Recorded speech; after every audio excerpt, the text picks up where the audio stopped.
எனக்கு அங்க இருக்கிற மரியாதையே தனி. எனக்குன்னு அங்க தனி ஏசி கேபின், வேலையாட்கள். இந்த வீட்டு மூத்த மாப்பிள்ள ரொம்ப நாளைக்கு அப்புறம் வேலைக்கு போயிட்டு வரானே, மாலை மரியாதையை பண்ணி ஒரு சால்வையை போட்டு வரவேற்போம். அட அது கூட வேணாம்ப்பா, சூடா ஒரு கப்பு காபியை கொடுத்து கைய கால புடிச்சு விடுவோன்னு யாருக்காவது தோணுதா? என்ன குடும்பம்டாது. மாப்பிள இந்தாங்க தண்ணி. ஐஸ் வாட்டர் தானே? ஆமா மாப்பிள. வெயிட், கன்ஃபார்ம் பண்ணி. சரி சரி. சும்மா நீங்க அங்க வந்து என் ஆபீஸ்ல ஒரு தடவை பாருங்களேன். எனக்கு அங்க இருக்கிற மரியாதையே தனி. எனக்குன்னு அங்க தனி ஏசி கேபின், வேலையாட்கள்லாம் இருக்காங்க. நான் கையெழுத்து போடாம அங்க ஒரு ஃபைலும் மூவ் ஆகாதுன்னா பாத்துக்குங்களேன்.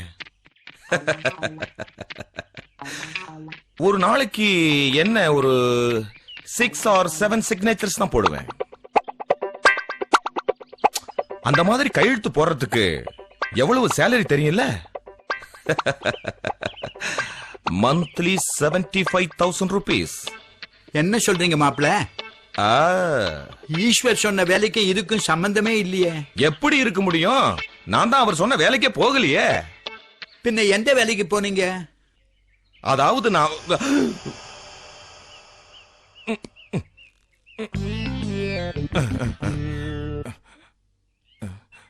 இது உங்களுக்கு தேவையில்லாததுப்பா. எது தேவையில்லாதது? ஆமா, என் புருஷனை மிரட்டிட்டு இருக்கீங்க. மிரட்டலமா? என்ன ஏதுன்னு விசாரிச்சுட்டு இருக்கேன். என் புருஷனுக்கு வேற யாரும் வேலை வாங்கி கொடுக்க வேண்டிய அவசியம் இல்ல, நானே வாங்கி கொடுத்துட்டேன். நீ வாங்கி கொடுத்தியா? வேலை வாங்கி கொடுக்க சொன்னது நானு, வேலை கொடுத்தது தலைவர் மாசி.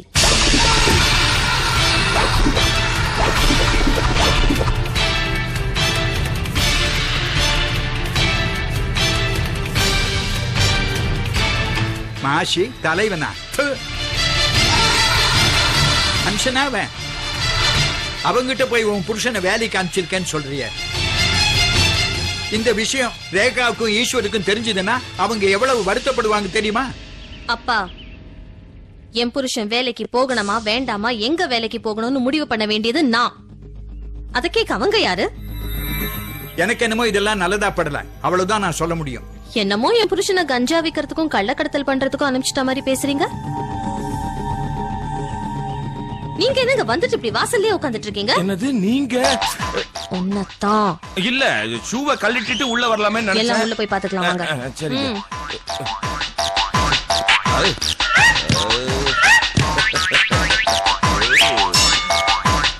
பை. விநாசகாலே விபரீத புத்தி.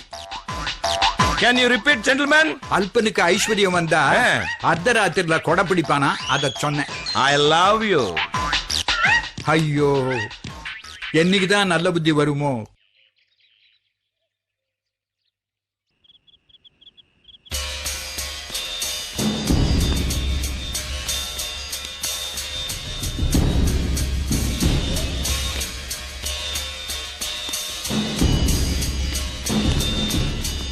அண்ணே, அண்ணே,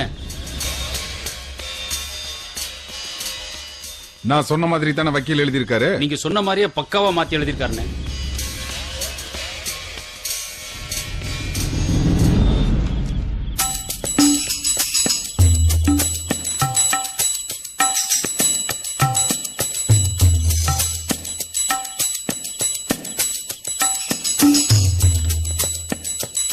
சரி போ.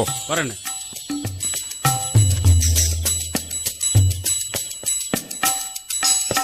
சந்தியா,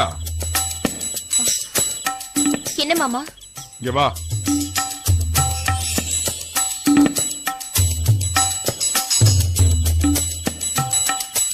மாமா, சந்தியா, உண்மை சொல். என் மேல உனக்கு வருத்தம் தானே? வருத்தமா? எதுக்கு? உன் அப்பா வீட்டுக்கு வந்து 20 லட்சம் ரூபாய் பிக்சட் டெபாசிட் பத்திரத்தை கொடுக்க வந்தாரு. அதை நான் வேண்டான்னு சொல்லிட்டேன். அதுக்காகத்தான். சத்தியமா சொல்றேன் மாமா, அதுக்கு நான் எவ்வளவு சந்தோஷப்பட தெரியுமா? உங்க இடத்துல வேற யாராவது இருந்திருந்தாங்கன்னா கிடைச்ச வரைக்கும் லாபம்னு அந்த படத்தை வாங்கியிருப்பாங்க. ஆனா நீங்க எவ்வளவு பெருந்தன்மையா நடந்துக்கிட்டீங்க.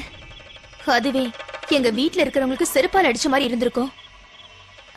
எனக்கு தெரியும் மாமா, நீங்க ரொம்ப நல்லவரு. நீயாவது என்ன நல்லவன்னு புரிஞ்சுக்கிட்டியே, அது வரைக்கும் எனக்கு சந்தோஷம்தான். உன் அப்பா வீட்டுக்கு வந்துட்டு போனதுல இருந்தே எனக்கு ஒரு விஷயம் உறுத்திட்டே இருந்துச்சு. வீட்டுக்கு வாழ வந்த பொண்ணுகிட்ட 20 லட்சம் ரூபாய் கொடுக்க வந்ததை வேணான்னு சொல்லிட்டோமே. வீட்டுக்கு வந்த பொண்ணுக்கு நம்ம ஏதாவது செஞ்சோமான்னு என் உள் மனசு சொல்லிட்டே இருந்ததுமா. அதுக்கு நான் இப்போ ஒரு பரிகாரம் தேட போறேன். என்ன மாமா? வா எங்க? வா.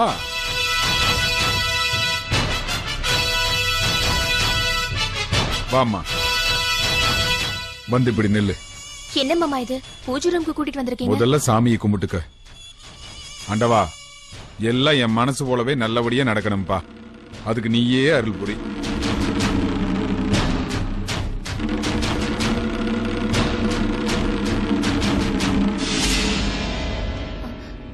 என்ன மாமா இதெல்லாம்?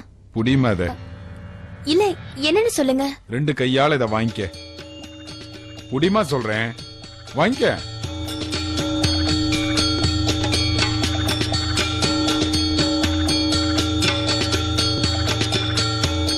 நான் சொன்ன பரிகாரம் இதுதான். மவுண்ட் ரோட்ல எங்க அம்மா பேர்ல இருக்க கற்பகம் காம்ப்ளெக்ஸ உன் பேர்ல எழுதி வச்சிருக்கேன்.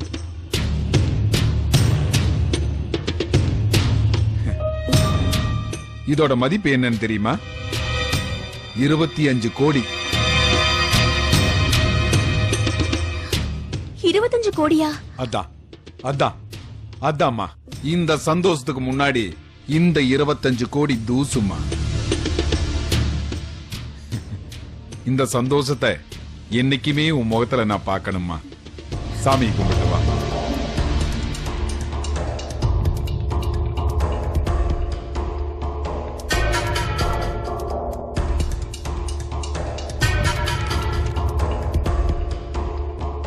நான் நல்ல இடத்துலதான் வாழ்க்கப்பட்டிருக்கேன். குட்டியை என் கூட சேர்த்து வச்சதுக்கு ரொம்ப நன்றி.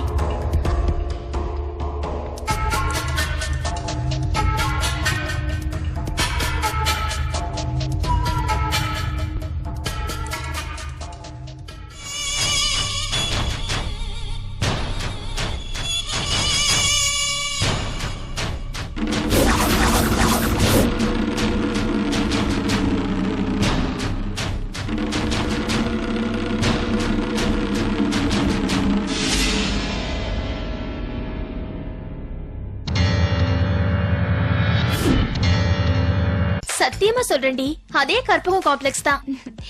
இப்போ அதோட மதிப்பு என்னன்னு தெரியுமா? 25 கோடி. திடீர்னு அதை என் பேர்ல எழுதி வச்சுட்டாங்களா? எனக்கு நைட் எல்லாம் தூக்கமே இல்ல.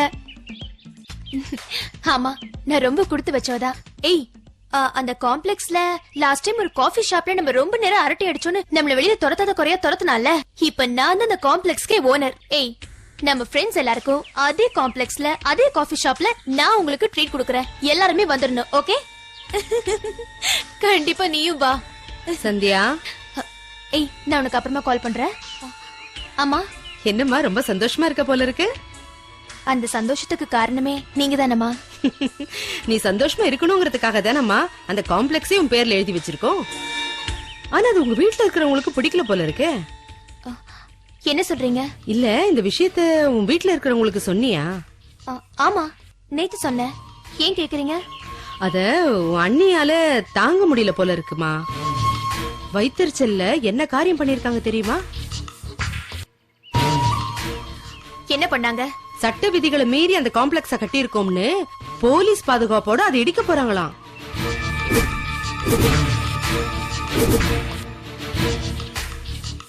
உத்தரவு வந்திருக்குமா? அவங்க யார் உத்தரவு போடுறதுக்கு? இப்பவே எங்க அண்ணனுக்கு போன் பண்றேன். அவசரப்படாத சந்தியா. அப்படி உத்தரவு போட்டதே கலெக்டரா இருக்கிற உன் அண்ணன் தானே. ஏன் அண்ணனா? ஆமாம்மா, அந்த அளவுக்கு தலையண மந்திரம் போட்டு உன் அண்ணன் மனசையே மாத்திருக்காங்க உன் அண்ணி ரேகா. ஐயோ சந்தியா, நீ இதுக்கெல்லாம் வருத்தப்படாதம்மா. போனா போதுமா, காசு பணம் இன்னைக்கு போகும் நாளைக்கு வரும். இதெல்லாம் சாதாரண சின்ன விஷயமா. இப்போ என்ன 5 மாடி கட்டடத்தை தானே இடிக்க போறாங்க. போதுமா, 10 மாடி கட்டடத்தை வாங்கி உன் பேர்ல எழுதி வைக்கிறோம். அத பத்தியெல்லாம் எனக்கு வருத்தம் இல்ல. ஆனா முதல்ல ஒரு சொத்துன்னு உன் பேர்ல ஆசையா எழுதும் போது அத அபஸ்குணமா இடிக்கிறாங்களேன்னு நினைக்கும் போதுதான் மனசுக்கு வருத்தமா இருக்குமா. நான் அப்படி சொல்லலமா, ஆனா ஊர் வளத்துல எல்லாம் அப்படி பேசுவாங்களே, அதான் கொஞ்சம் வருத்தம்.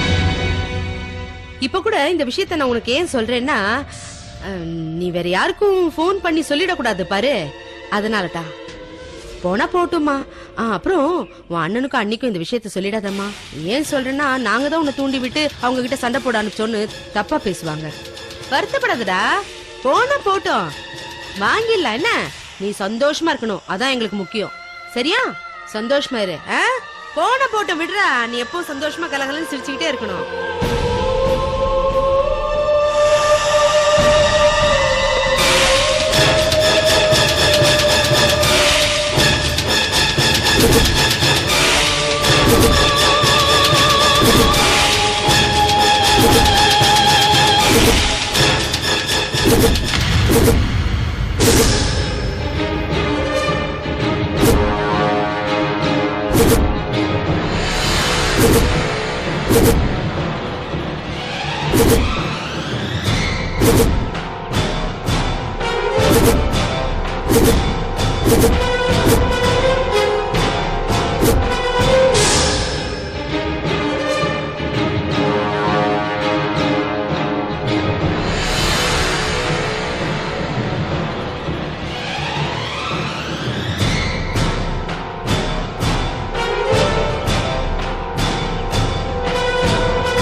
இப்படி ஆள் ஆளுக்கு நவகிரக மாதிரி ஒவ்வொரு மூலையில நின்று இருந்தா என்ன அர்த்தம்? நான் கேக்குறதுக்கு பதில் சொல்லுங்க.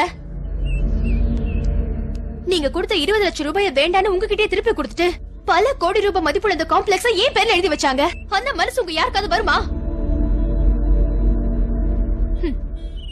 அண்ணே, உங்க வீட்ல இருந்து போன பொண்ணு வெளியில சந்தோஷமா இருக்காளேன்னு நீங்க சந்தோஷம் பண்ணனாலும் பரவாயில்ல, அட்லீஸ்ட் என்ன பத்தி வயிறு எரியாமல இருக்கலாம்ல.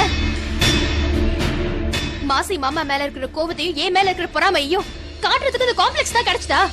அதனாலதான் உங்க மருமக அதை இடிக்கிறதுக்கு ஆர்டர் போட்டிருக்காங்க. Sandhya, watch what you're saying. Hello. When you don't watch what you're doing, why should I watch what I'm saying? Because what you're saying is utter rubbish. What rubbish? உன் ஹஸ்பண்டும் மாசியும் சேர்ந்து செய்யற ரபிஷ். அவங்க தப்புக்கு மேல தப்பு செஞ்சுட்டே போனாங்கன்னா உனக்கு பிரச்சனைக்கு மேல பிரச்சனை வந்துட்டு தான் இருக்கும். எனக்கும் அந்த கற்பகம் காம்ப்ளெக்ஸ் டெமாலிஷனுக்கும் சம்பந்தமே கிடையாது. நேரடியா சம்பந்தம் இல்ல, ஆனா பின்னாடி இருந்து தூண்டி விட்டது நீங்க தானே. இந்த தூண்டி விடுறது, தூபம் விடுறது இதெல்லாம் எனக்கு பழக்கம் இல்ல. அது மட்டும் இல்ல, இதெல்லாம் செய்யறதுக்கு எனக்கு நேரமும் இல்ல. ஆமாமா, உங்க யோகிதை எனக்கு தெரியாது பாருங்க. சந்தியா, இன்னொரு முறை நீ அண்ணிய பத்தி ஏதாவது தப்பா பேசின அடிச்சு பல்லகில உடைச்சிடுவேன். ஆமா, உங்களுக்கு பில்டிங் உடைக்க தெரியும், என் பல்ல உடைக்க தெரியும், வேற என்ன தெரியும்? அந்த காம்ப்ளெக்ஸ் இடிக்க சொன்னது நான் தான். ஏன்னா அது விதியை மீறி கட்டப்பட்டது.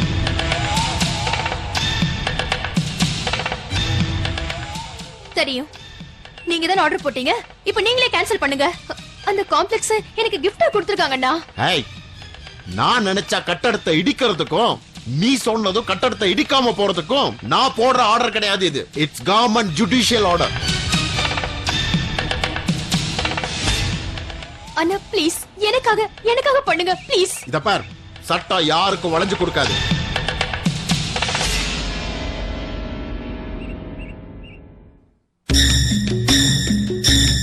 அப்பா ப்ளீஸ் பா, நீங்களா தான் எனக்கு சொல்லுங்கப்பா.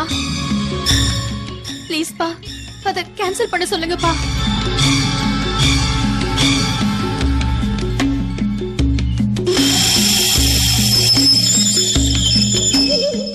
அப்பா இடிக்க வேண்டாம்னு சொல்லுங்கப்பா.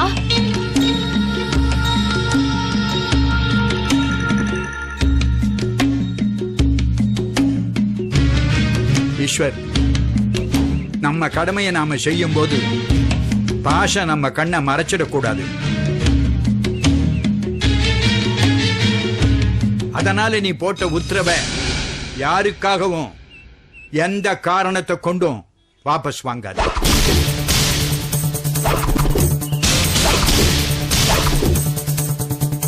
என்னைக்கு அதை இடிக்கணும்னு நாள் குறிச்சிருக்கோ அன்னைக்கே அதை இடிச்சு தள்ளு.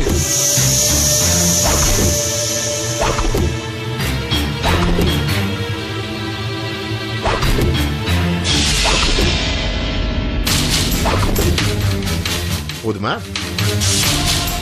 அப்பா சொல்லிட்டார்ல, கிளம்பு. அப்போ எல்லாருமே சேர்ந்து என்ன பழி வாங்குறீங்கல்ல? என் வயித்தறிச்சல் உங்க யாரையுமே சும்மா விடாது. அண்ணே, உங்க பொண்டாட்டி பேச்சு கேட்டு ஆடுறீங்கல்ல, என்னைக்காவது உங்களுக்கும் வைப்பாங்க. அப்ப எல்லாரும் சேர்ந்து கஷ்டப்படுங்க. போ இங்க இருந்து.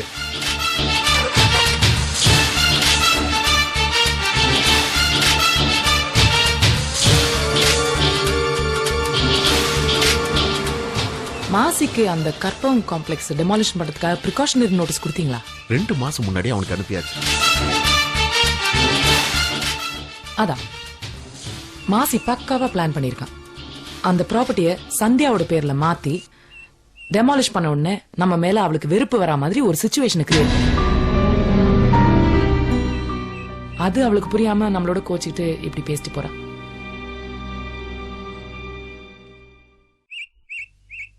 ஏன் இவ்வளவு குரூயலா அவன் திங்க் பண்றான்? அவனோட பிரெயினே குரூவல். பின்ன தாட்ஸ் எப்படி இருக்கும்?